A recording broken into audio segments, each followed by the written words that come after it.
Well, hello, and thank you for joining me for another episode of the Friday Reporter podcast. Today is an especially fun conversation that I'm looking forward to because my friend and my colleague, Scott Jennings, who you see on TV a lot of times as myself, as a pragmatic Republican, thank you for your voice there, and for the work you do, Scott Jennings is not only a writer and a conservative commentator, he's a contributor to CNN. He spends a lot of time writing for them online, for USA Today, to the LA Times. Scott, hello, how are you?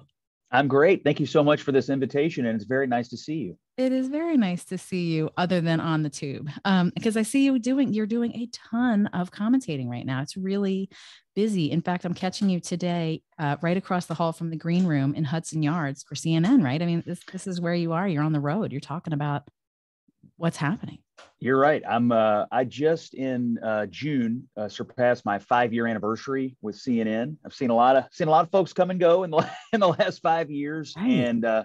and certainly lived through the pandemic and the Trump years, and I guess we're still living through those. And so it's been a really exciting job to have. And right now we're in the throes of the midterm coverage, and I'm here in New York City. I was on the 9 o'clock show last night, which was last night anchored by Sarah Seidner, and it'll be that way again tonight. As soon as you and I hang up, I'm going to pop over to the studio and hop on with Victor Blackwell and Allison in the afternoon Nice. to talk midterms and what the Republicans did today in terms of their agenda. So it's a lot of busy time right now, and I'm spending more time in New York and Washington than I am at home in Kentucky. I bet you are. Talk to me a little bit about. So we came to know each other when we both worked in the Bush administration, what feels like a lifetime ago now. But since then, you have really been not only running and working in the campaign space, but also advising and speaking about the issues of the day. Talk to me a little bit about the evolution of your career and how you sort of came to be where you are now. Sure. I started as a journalist actually, and thought I was going to be one. I was a reporter and an anchor when I was in college in Louisville, Kentucky, and Uh-huh. got recruited by then Governor George W. Bush to join the Bush campaign, and decided to get into politics, and have been in it really ever since. I worked for all of Mitch McConnell's campaigns from that point forward. Did several gubernatorial campaigns, congressional elections, all kinds of different consulting. As you pointed out, we worked in the Bush administration together, and then I went home to Kentucky and was looking for, what I was going to do next, and got into the public relations business and public affairs business, and did that at another firm. And then in 2012, started my own with a couple of buddies, and we've been at it for 10 years now. We just celebrated our 10th anniversary, and Congratulations. It's a thank you lot. very much. It's been great. We've got 20 something employees now, and do Wow. work all over the country, and we're the biggest firm in Kentucky, and it's mostly corporate consulting, and do a little political consulting here and there. But most of my political work these days, candidly, is done on the commentary side. I still am very close to quite a few Republican politicians, but I've rather enjoyed returning to my journalism roots with this job at CNN, and some of the writing that I get a chance to do. You are great at it. I mean, really, we've, like I said, we knew each other back on the campaign trail, but you are terrific at it. I mean, and I really appreciate. This is a difficult time, really, and I don't really need to get into the back and forth of politics, but it's difficult, right? Because I feel like there's a lot of indefensible things that are happening, perhaps on both sides of the aisle, right? I mean, there's a lot of um, the narrative is angry and it's difficult and it's a challenge. And so I'm curious how in when you get ready for your day, how do you prepare to go on air and talk about sort of the issues of the day? Is there something that when you get up in the morning that you have to read, that you have to consume? Is there something in your day that anyway, how do you prepare for those appearances as you're going? Yeah, great question. Well, I consume quite a bit of material. I read, the nation's biggest papers, certainly never missed the Wall Street Journal. Mhm. And there are a lot of commentators that I look up to, both here at CNN and elsewhere, that I try to see what different people in the commentary space are saying, and then I start to sort of think about my own instincts and my own Sure. views. I also think a lot about in terms of who's watching CNN, and what am I supposed to be doing here? I mean, I'm the conservative commentator, but I'm also one of the few political commentators who lives in middle America. A lot of people Right. live, in Washington or New York or on the coasts. And so as much as being a conservative commentator, I also think of myself as something of a barometer for middle America and how middle America is going to react to the news of the day Right. versus what's happening in the urban centers and in the media centers. So I think about that a lot. That's how I prepare. Mm. When I first started doing this job, I would sit down several hours in advance and start making all sorts of notes and writing things out in long form on a legal pad. But one thing I've learned over the years is I think I'm better at it when I'm a little bit less scripted. I mean, I certainly have my thoughts and I certainly have my views, but instead of trying to pre-script and predetermine, the creation of a moment, I really do try to let it flow and be a little more organic. And my personal view is it makes for better conversations. The only advice anyone ever gave me when I got this job was, you want the audience to think of it as like friends having brunch. and Yeah. so Yeah. and so no one brings a legal pad to brunch. I mean, maybe somebody does, No, but they're probably not very much fun. So so I they don't get so I invited very often. yeah. So I've tried to treat it more like organic conversations than sort of pre-scripted thing. And I think it's served me pretty well. Well, I think that another piece of that too is the credibility behind you being just your authentic self, talking about the issues. It is, I think, easier when you are in sort of that headspace where you're regularly asked to be a commentator, regularly asked to come on and talk about the issues of the day, that allows you to sort of stay in that track and stay in that space. It's when you stop and start, you do, do the tube for the first time in 6 months, like folks like myself. I do TV maybe 2 or 3, 4 times a year. I have to spend a lot of time really getting smart about what the issues are, what are the contours of the story, what kinds of things have been said previously. Whereas you're in that space so often, and it shows. I mean, really, you're terrific at it. I said it before, but I mean, I'm really proud to know you, and I love seeing folks that are on the tube that are authentic. I think that's good advice, right? Having brunch with a friend or talking to your people back home in Kentucky about why the issues are mattering today. Well, you're very kind to say those nice things about what I'm doing. I try to be authentic. I try to be honest. I try not to pull any punches. And sometimes that puts me in the position of being, a voice over here versus, three or four other voices. It happens fairly frequently, but Yeah. I don't really worry about it because I think they, I'm here for a reason. I'm not here to just nod along. I'm here to provide a perspective that people don't often get. I think in some of our national political affairs coverage. I think the other thing that I think about is why are you here, and the misperception that commentators are here to only represent the perspective of a party or a politician. Hmm. I'm here to represent my perspective based on my values and my experiences. And if there's one thing I've learned, it's you can't die on every hill. I mean, I do think there are people who go on television and literally will die on any hill if they think it's what their party wants them to do. Right. And that's just not the way I do it. And I said the other day on TV, the problem with dying on every hill is that you're dead. and your credibility, I think, depends on being able to give honest criticism of your own party or your own persuasion. I mean, Yes. not every Republican does everything I want them to do. And I'm certain that not every Democrat does everything that every Democrat commentator wants them to do either. And I think the best conversations are when you're able to say, here's where I think people are right, and here's where I think people are wrong or smart or dumb, Mhm. and do that irrespective of whether you happen to be criticizing your own party at the time. Now, obviously, I'm a conservative, and I'm usually lined up on the conservative side, but goodness knows, over the last several years, there have been Republicans who did not conservative things or did things that I thought were tactically unsound, and the best commentators are the ones who were able to point that out for the audience. I think it's important. I mean, I think that kind of commentating and that kind of work that you do, while it does take a little bit of courage, because sometimes you do have to say some things that will not make everyone happy. But let's face it, that's really the charge. That's why you are where you are, because they want you to be honest and frank and give fair assessment of the lay of the land. We are 6 weeks before the midterms, and historically, the White House will not pick up seats historically speaking, right? There's only been three other times in recent history where we've seen the White House gain seats. As you sort of look out over the US, over the landscape, I'm not going to ask you to say what's going to happen in November. I'm more curious about how it is out there. What are people saying out in the world? Are they feeling motivated by one party or another? Well, talk to me a little bit about sort of what are the questions of the day that you're getting about where we're going to be in November. What I find most fascinating about this midterm is I think when people think about analyzing elections, we often approach it from the perspective of there's an agreed upon set of issues that are the most important. And then we think of the campaigns or the parties sort of competing to see, well, who's going to persuade the most people that they've got the right answer to that issue. Mm-hmm. In this election, there's no agreement on the issues. I mean, the American electorate doesn't agree.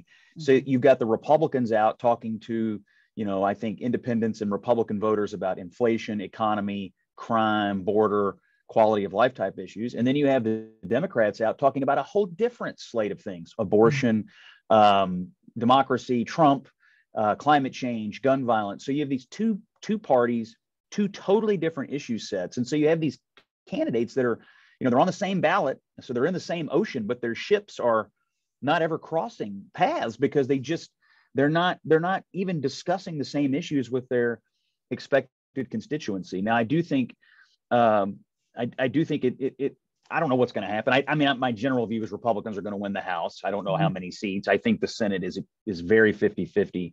But it will be interesting for me to see, if it turns out that Republicans were right and that focusing on sort of cost of living, quality of life, Trump's focusing on abortion and Trump. I think for political science review in the aftermath, that'll be something I'll be, analyzing. For sure. But in the NBC News poll Sunday, they asked a very basic, but I thought important question, and it was, this is to registered voters: what's more important, a candidate's views on cost of living or a candidate's views on abortion? Cost of living scored 59%, abortion scored 37%. But if you looked at the coverage of the midterm, it's almost entirely abortion. I mean, every show, every panel, somebody's talking about abortion, and not as many people, I think, are talking about the economic conditions of the country, which doesn't really match what the polling is telling us. Well, it's going to be interesting to see how it all comes together. I'm curious, because journalism has changed so much over the course of the time from when you first got started till today.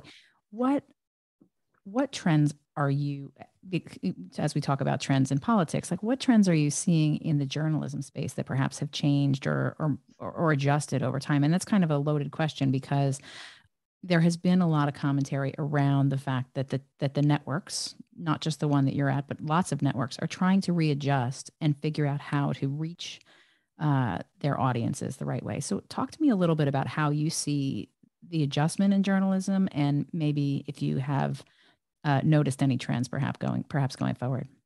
I think about our shared time in the Bush administration. We ran both of those presidential campaigns, and in most of the Bush administration without Politico. Politico was started in 2007. We ran it all mostly without Facebook and without Twitter. So our time in government and in those campaigns was just before the explosion in political journalism and political process sort of journalism, and certainly before the explosion in social media. So that's the before times and the after times as I think about it. Yeah. So that's one thing that I think is completely different. The other thing that I think is going on is I'm hearing from more and more Republican communicators who are actively engaged in campaigns. So people who do the traditional media relations, earned media, the stuff that we used to do, that they think this might be the last cycle where Republican campaigns actually spend any time or resources on engaging with journalists. I hear more and more from Republican communicators who say, it feels like these stories are pre-written. It feels like no matter what I say, it's all going to turn out the same. And it feels like that the framing of it is unalterable, even if the facts don't match the initial instinct of the journalist. And I do sense a throwing up of the hands of Republican communicators. There has been some journalism about this. There was an NPR story recently about Republican campaigns simply not wanting to talk to journalists. And there's been a few people that have written about this, but to me, it's happening now. And I'm not sure people have fully internalized in the next cycle, you could have major Republican campaigns saying, we're not engaging with journalists at mainstream outlets at all. We're going to focus simply on the outlets that we trust, and we're also going to just focus on paid content distribution. And so to me, that is a trend I think that is unfolding as we speak, and I'm interested to see where it goes. It's troublesome to me.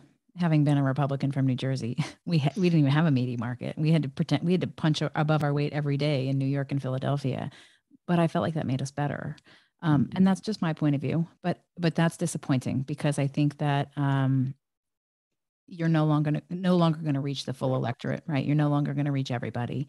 And while I understand that people are pretty hardened in their views at this point, I mean, we are as polarized as in recent history anyway, since I've been alive.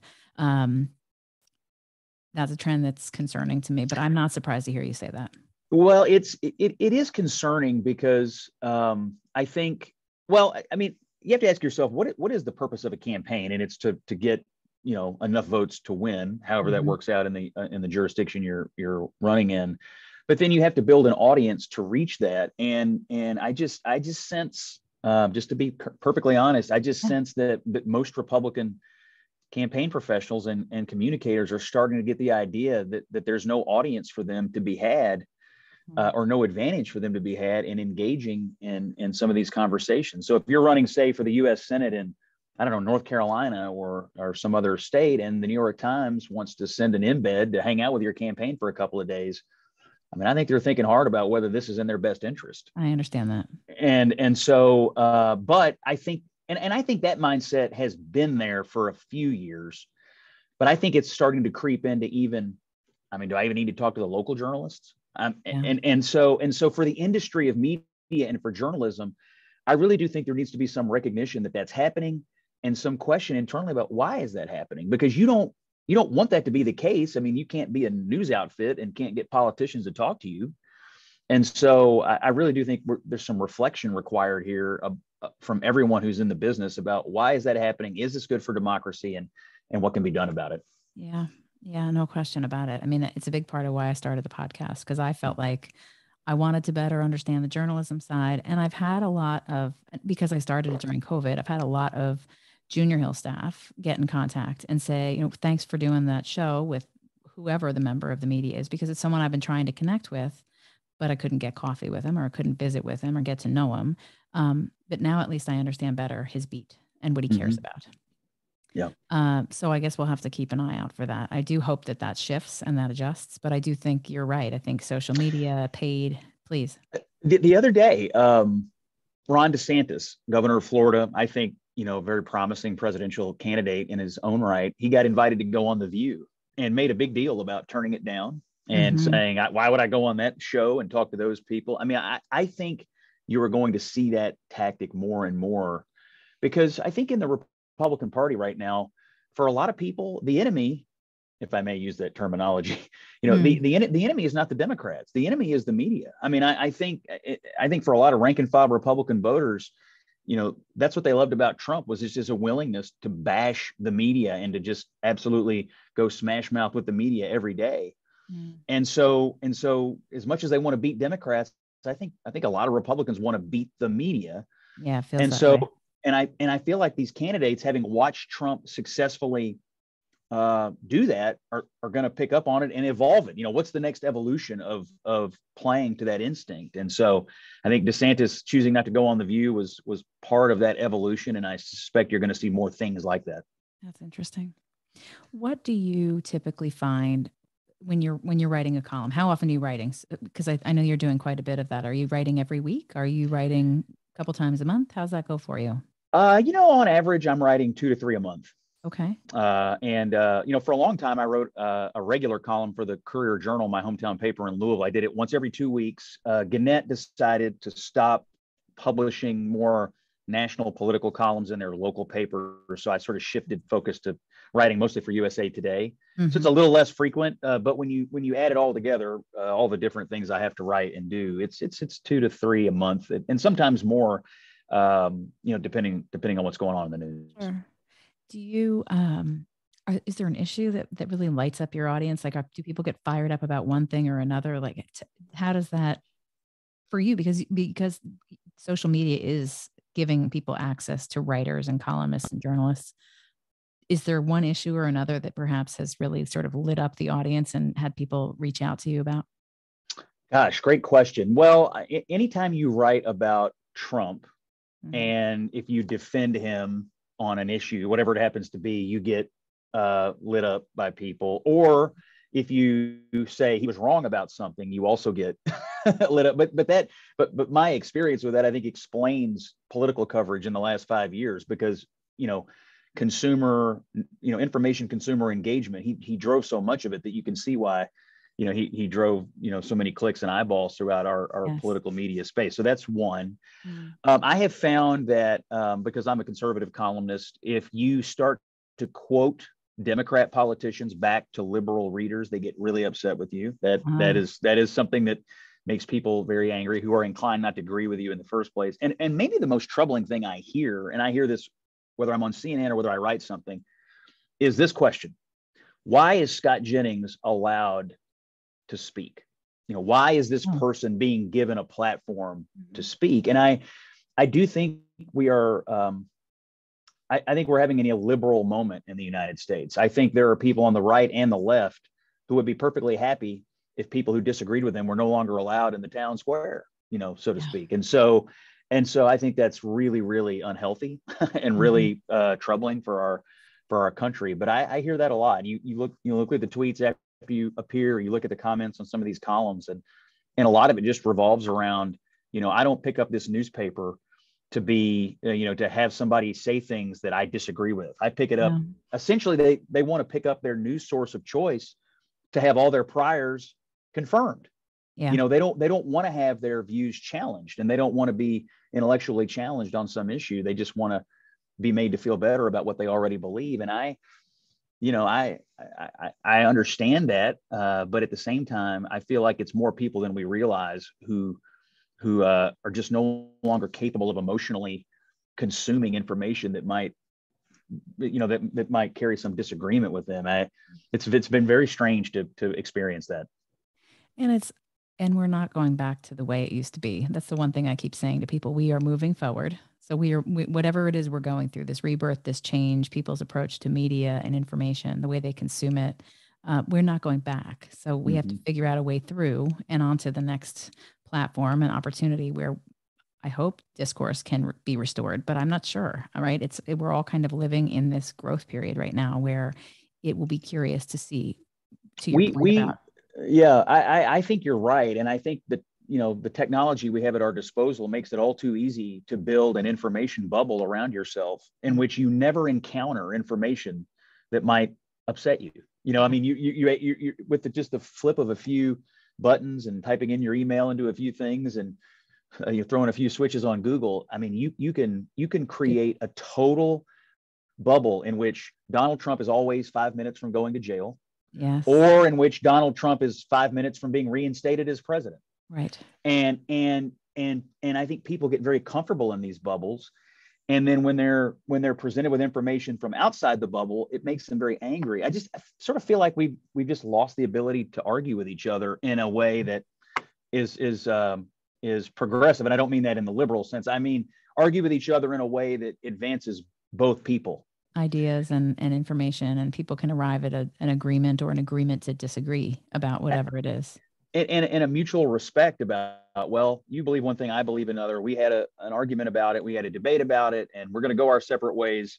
We're not, I wasn't persuaded, you weren't persuaded, but I lift my visor and salute you, and I I respect respect I you. respect your Yeah. point of view, and I think you made your arguments in good faith. And I bring up that phrase because I think there is a reflexive belief among the most partisan people in our society that all arguments being made by the other side are being made in bad faith. Yeah. There is an expectation of bad faith. There is a given that only bad faith exists. And so when I'm doing my arguing on television, I try to always think about what can I say here to let people know that I'm actually approaching this in good faith. These are honest, authentic views that are born of facts. I always Mhm. try to say things that are honest. I never bring dishonesty to the air. And I want to exude good faith, and it's my little corner of the world. But because I think bad faith is everywhere, and I think people expect bad faith, and I think if you can shine a little light of good faith in the world, it's good for our industry. Well, it comes through in the work you do. And I mean Thank that you. sincerely. And I do watch critically because I do media train people myself in my private practice. And I do think that it very much comes through factual, kind, even when you are disagreeing with someone on the tube, it feels to me like an exchange like we used to engage in before all these other factors sort of came in. Scott, as we get to the end of our conversation, I have to ask you, do you have a recommendation for me for a future guest? I do. And there is a local journalist in my home state of Kentucky who I am quite fond of, who has been at public television in Kentucky for many years. Her name is Renee Shaw. And Renee is the host of the nightly sort of public affairs program on KET, Kentucky Educational Television. She also quite often is the host of the debates they do on Oh, KET. And I mean, she's kind of their main. And I have to tell you, as you have as well, you and I have worked with and watched and been around journalists from all over the country, Washington, New York, everywhere. And I would put Renee Shaw up against anybody in terms of overall talent, skill level, nimbleness, preparation, and she sits right out there in the middle of Kentucky and does a great job every night. I love And it. if I could choose one presidential debate moderator for 2024, it'd probably be Renee Shaw. She'd be the one. And we share a birthday, October the 26th. All right. Well, So happy early birthday to you guys. yes, yes. So if you're looking for a local journalist, I couldn't recommend Renee Shaw more because I think Yeah, she's just a true talent. I love it. Well, that's the best part about this show is that I get to talk to journalists all over the place. So I'm grateful for that local connection. I'll tell Renee that you nominated her, and I will look forward to seeing you on the tube again soon. Lisa, thank you so much. It's very nice to see you on my computer screen here. I'm going to go get ready to my take my beatings as I say Uh, and talk politics. But I really am appreciative of being on your podcast. I'm going to subscribe to it and listen to it. I was just looking back through the archives. You have really interviewed some impressive people, so I'm going to go back and listen to some of these. You do a great job, and I appreciate the invitation. Thank you so much. I'll talk to you again soon.